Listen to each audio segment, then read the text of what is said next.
তোমার নাম কি? আমার বাবার নাম জিতাবি, আমার মার নাম চাচাবি। হাসি খুশি ফুটফুটে এই মুখ কদিন আগেও ছিল শব্দহারা, কদিন আগেও এই জীবন ছিল স্তব্ধতায় ভরা। বাকহীন সেই জীবনেই কথা ফুটল বুধবার, যে দৃশ্যের সাক্ষী রইল রাজ্যের সুপার স্পেশালিটি হাসপাতাল SSKM। পূর্ব মেদিনীপুরের মহিষাদলে বাড়ি 7 বছরের স্বপ্ননিকা বারিকের। মেধাবী এই খুদে জন্ম থেকে জর্জরিত প্রতিবন্ধকতায়, শ্রবণ এবং বাক দুই শক্তি তার নেই বললেই চলে। দীর্ঘ চিকিৎসায় ফল মেলেনি, লাভ হয়নি হিয়ারিং এইড লাগিয়েও। পরিবারের রোজগার বলতে এক চিলতে দোকান। মেয়ের চিকিৎসা করাতে গিয়ে সর্বশান্ত বাবা। এই পরিস্থিতিতে 23শে মে মেয়েকে নিয়ে মুখ্যমন্ত্রীর বাড়ি যান মা বাবা। একটাই আরতি, যদি কোনোভাবে মেয়ের চিকিৎসা করানো যায়।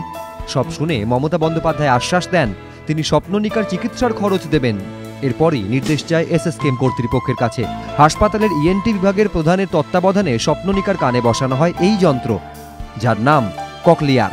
দাম 5,80,000 টাকা।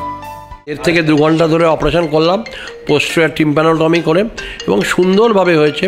আমরা 7 দিন পরে ছাড়বো, তারপরে 21 দিন মাথায় আমরা ওকে সুইচ অন করব, তারপরে রিহ্যাবিলিটেশন 1 বছর ধরে চলবে। এবং বাচ্চা ঠিকবেন 1 বছর পরে আপনি ওর ছবি নেবেন, দেখবেন সুস্থভাবে আবৃত্তি করছে, কথা বলছে এবং নর্মাল লাইফ লিড করছে। তাকে ডেফ অ্যান্ড ডাম্ব স্কুলে ভর্তি হতে হবে, সে নর্মাল স্কুল লাইফ লিড করবেন। শিশুটির চিকিৎসার জন্য 10 লক্ষ টাকা দিয়েছে রাজ্য স্বাস্থ্য দপ্তর। সামর্থ্য ছিল না এরকম অপারেশন করানোর মতন, তাই এমনি টুকিটাকি ডাক্তার দেখাতাম, কিন্তু এই অপারেশনের জন্য অনেক টাকার দরকার, তার জন্য আমি দিদি বাড়িতে গেলাম। বারবার কেঁদে উঠত প্রাণ, মনে হতো কখন ডাকবে মেয়েটা মা বলে। সেই মা ডাকেই এখন আত্মহারা জন্মদাত্রীর মন, আর স্বপ্ন উড়ানের প্রতীক্ষায় স্বপ্ননিকার জীবন। পার্থ প্রতিম ঘোষ, ABP আনন্দ, কলকাতা।